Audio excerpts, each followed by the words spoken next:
Good afternoon and welcome with Talk with Paula. Thank you for joining me today.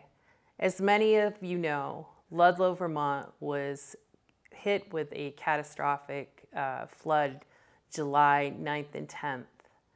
During this time, many community members came together, businesses, surrounding areas, which is wonderful.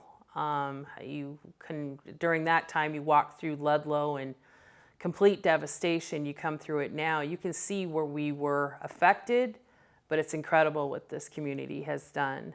During this time, a group of us put together a grocery store at the community center in town. During that time, especially for me, I observe a lot, and I definitely saw the good, the bad, the ugly, the struggling, and it can be heartbreaking, especially with ones that are already struggling to begin with and that are hit with something so catastrophic. So also at that time, Ryan Palmer came in. He's our new Windsor County Sheriff and helped assist with many things there. Not only he delivered to the Black River Overlook and many other locations, but also helped few people stuff their carts and what have you. But I wanted to welcome Ryan back. As you know, I had him a few times on when he was running for sheriff, and then he did win and he took on office February 2023. And I honestly know from myself and many other people, we all did a pretty good choice having Ryan come on board. So basically I've offered, I'm not going to say much today. I wanted Ryan to come on, talk about what he's been doing, and follow up with us. And thanks, Ryan, coming again. Well, I appreciate you, Paula, it. for having me. I really appreciate it. Thank you so much. And so first off, the ugly she was talking about that she witnessed, I think that was me she was directing that to. But, thank you to the voters of Windsor County, everyone that's supported me in this endeavor to really change rural policing in our county and hopefully in the state as a whole. But Paula, you're tremendous help in this effort. Thank you. You did everything you could to help get me in this position, and I can't thank you enough. And also, she says a group of folks, but she really spearheaded this idea of setting up the community center as kind of a disaster relief area, and worked with a lot of different folks, including her husband, who's a dispatcher here in Ludlow. And it was phenomenal to see the community come out and work with each other the way they did to rebuild Ludlow. Chef Andrew Mullen, a friend of mine who's a restaurateur in the area, he grabbed me and said, hey, let's go do this. Can't thank him enough for the things that he and some others in town have done. So many great people in this town came together, and I can't name them all, but thank you again for that. And Paul, it's a pleasure, and I'm very excited to talk about it. Yes, I'm excited to hear you. So, have at it, because I want to know, I've seen what you've been doing, sure, but I want you to share with everybody, because you have been doing so amazing things that I honestly, every time I see you do something or see you out there, you're out there in everything, and I love it, because I sit there and go, yes, we did the right thing. And I just think it's awesome. So the floor is all yours. All right, thank you. We've done so much over the 6 or 8 months. And really, I've got to thank my team. I inherited a phenomenal team. We've been able to grow to the department. We're at 23 sworn law enforcement officers right now. Oh, wow. So it's fantastic. And we're providing law enforcement service, obviously, across the county. We have 8 towns that we provide contractual law enforcement support for. Obviously, the 24 towns total in the county. We help out with some of our neighboring agencies, all our municipal partners we've worked with. We're also working with federal law enforcement, state law enforcement from outside of the state. We've worked with some partners out in New Hampshire. One of our recent cases, we seized 19 firearms from a group of individuals that have been up to no good. Some of those were stolen firearms. Another instance, we work with folks out of the Brattleboro Police Department, conducted a search warrant in the county and recovered 9 recently stolen firearms. So those are kind of the high-level things that we're working on. Also, everything from handing out stickers to children, to our sheriff teddies that we recently acquired. One of my administrative staff, Veronica, she has, she's very crafty and has a craft machine. I don't know what you call it, a Cricut or something, but she was able to screen print these little teddy bear t-shirts. So I love it. we hand those out when we get a chance, especially a lot of these calls for service that we respond to, they often involve children. And they involve children sometimes in traumatic situations. So just having this little teddy bear, little sheriff teddy bear, and handing it out, hopefully brings some comfort to somebody who's in a really bad situation. You know, we're providing security at courthouses across the state. We've helped out in Orange County. We have 2 deputies basically permanently assigned to Washington County on top of the 2 courthouses that we provide security for. So I have 3 deputies there. We've done a lot of highway safety initiatives where we team with the Governor's Highway Safety Program that provides funding for, you know, again, highway safety enforcement. And I think just over the last month, we've stopped 3, 4, I can't remember, 5 speeders in the high 90s, 100-mile-an-hour range on the interstate. So wow. We're out there trying to protect the roadways that way.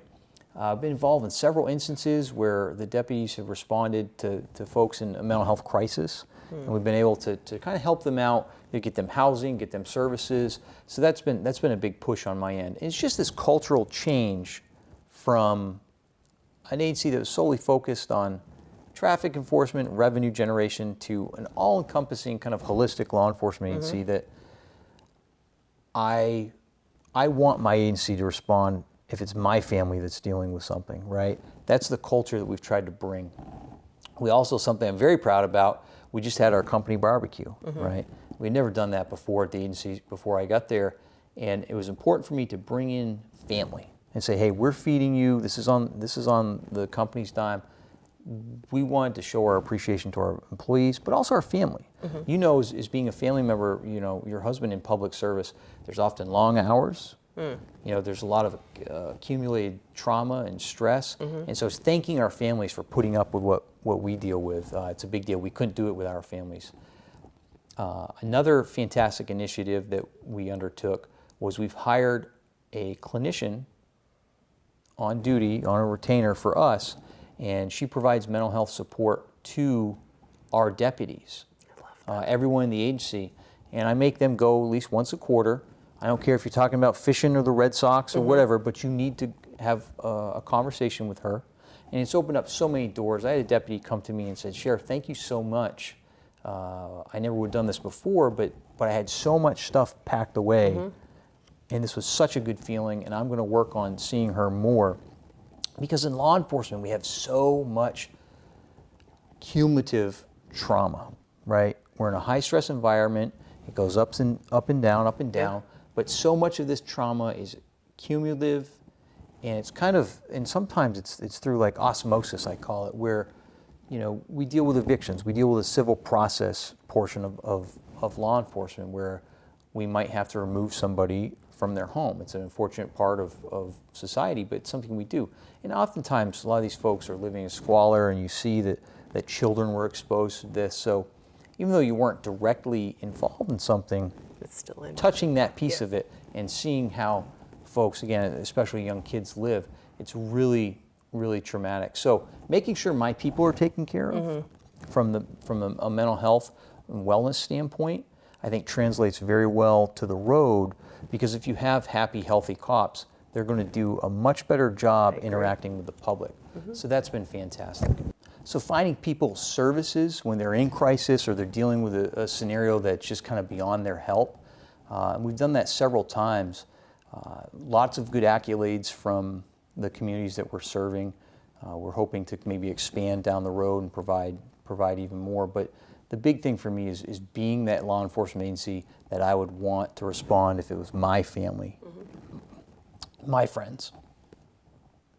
Another thing I'm really excited about is just the change in the environment in my agency and the culture. Our folks seem to be excited about going out, being involved in the communities, pushing this community style policing where you're actually involved, you're getting out of your car, you're interacting with communities. as the school season starts, a couple of our towns that have schools, we're making sure that we're providing traffic enforcement from the schools. We've all seen it. We've seen people go around the school bus. We've seen people drive way too fast during, the school parking lots. And God forbid, anything terrible should happen. We want to be there and make sure to kind of prevent that. We're working in Pomfret right now, dealing with the whole scenario with tourism kind of run amok, where people are trespassing people's yards, traffic's backed up. It's a really crazy thing. But each one of my communities, I say, hey, we're here to be a community problem solver, because each community needs different law enforcement services. And I think we've been able to do that, to kind of customize and tailor things. But very excited, very proud of the job that my team is doing. You should be. Yeah, we recently acquired a Polaris Ranger UTV, ATV side-by-side. Nice. After the flooding, I felt very helpless that we weren't in a position to really respond effectively in that scenario. I saw a couple of guys in Ludlow bombing around on the snowmobile trails and side-by-sides to be able to respond and help with the disaster relief. So we recently purchased one of those. We used it just this weekend. I took a young kid out from Windsor, and he came with me to a ride-along, and we provided service at the Vermont Overland, which is a 55-mile gravel bicycle race through Brownsville, West Windsor. I think it touches Cavendish or Reading as well. And we actually had a bicyclist that was kind of injured, couldn't go any further, and said, hey, hold on, we'll get you out of here. So being able to have them hop in, Nice. throw their bike in the back. So we're just doing these different type of things, and very excited to be more involved in community events like that. I was at the Barnard Street Dance this weekend as well, Saturday night. Fantastic event, and I'm grateful that you've allowed me to be your sheriff. I am too. I actually, getting back to so many things that you were saying, and you made several amazing points, but when I have watched, like I said in the beginning, everything that you have done, and if people do want to see, Ryan does have a Facebook page for Windsor County Sheriff. Yep. And you would almost be like, wow, what they do. I honestly hope he's a role model for many other departments, because he is involved. His people are involved. His people are very happy and smiling.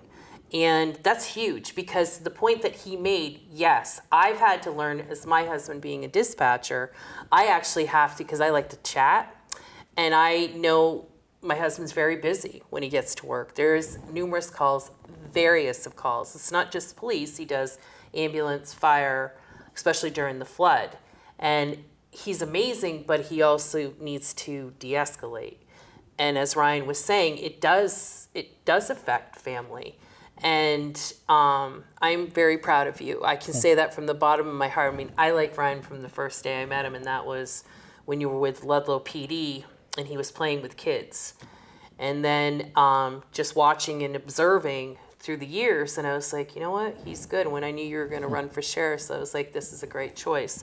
And I appreciate that, and I appreciate you. Well, thank you. I was chatting with Ryan because last year I started a new leadership program, and it was something that I knew I wanted to, because I saw so many things that needed to change with young kids, and I knew I wanted to do this, but I also knew I wanted to have Ryan involved, because he is so proactive with kids and change, and he understands completely with mental health and addiction. He's actually been my saving grace a few times, just to even vent to, and thank you for that. Oh, we're always here for you.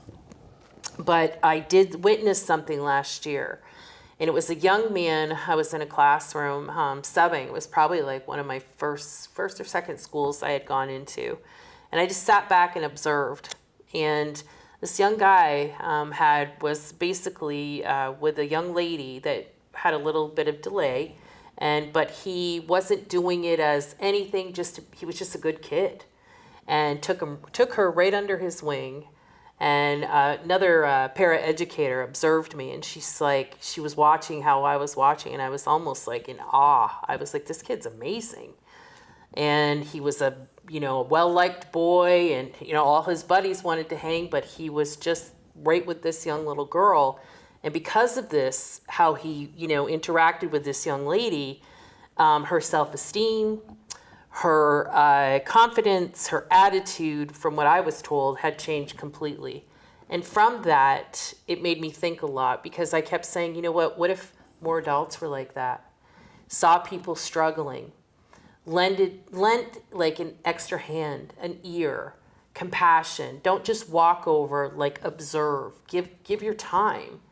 And I chatted with Ryan and I said, I want to present with schools, do a leadership program and have it for the elementary school, the middle school, and the high school, present them with a certificate, and they will also have, a monetary scholarship. So, and I'm happy because I would, asked Ryan if he would be the one to present this. So, closing with this, I do feel so many things, a time for change, but I am so grateful what you're doing. Oh, thank you. And thank you so much. And if you want to add anything more. Yeah, and as we talk about leadership, right, there's this myth that great leaders are born. And really, leadership is learned, oftentimes it's learned traits and tasks. And so for me, one of the biggest things that I've also focused on is building great leaders within my agency, right? There's formal leaders, there's somebody with rank or a title, but there's informal leaders, and we all can be informal leaders. So making sure that my folks are getting training, they're being taken care of, and that we're pushing this positive culture. In October, I have 2 different classes coming up. I have an all-day seminar on the 28th of October, Ivory Tower. It's a police leadership course. Nice. Captain Tom Rizzo, fantastic, world-renowned trainer. We have Mello Consulting, which is coming in, doing his Leadership of the Future. It's a 2-day course. Teamed Up Canaan, New Hampshire Police Department has invited us to 2 different critical incident type management courses, critical incident training, which is a 40-hour course. We're going to send at least 2 deputies to that, and we're hoping to send 4 or 5 or 6 maybe to a shorter 2-day crisis intervention course. And then we have a de-escalation training, Silver State Consulting, coming out of Nevada, Las Vegas, Nevada area, will be up in October. So we're continuing to build better cops and build better leaders. And when Paula brought this to me, this leadership scholarship for youth, I thought it was a fantastic idea, because we have to promote that within our society. We have to show people what that is and continue to build a positive culture, because I think we've lost that in some respects. So thank you for doing what you're doing, Paula. Oh, I thank you. So anything else you would like to add? No, again, just thank you. Reach out to us. WindsorSheriff.org is our website. We're in the process of rebuilding that, but we're on Facebook and Instagram, Windsor County Sheriff's Department. So please reach out. My email is ryan.palmer@vermont.gov, spelled out, Vermont spelled out. Again, it's ryan.palmer@vermont.gov. Feel free to reach out, and we'd love to help any way we can. Just thank you for having me. Great. Thank you, Ryan. Thank you again for joining me today, and thank you, Sheriff You're Ryan welcome, Palmer. as always. Have a Thank great you. day. Thank you.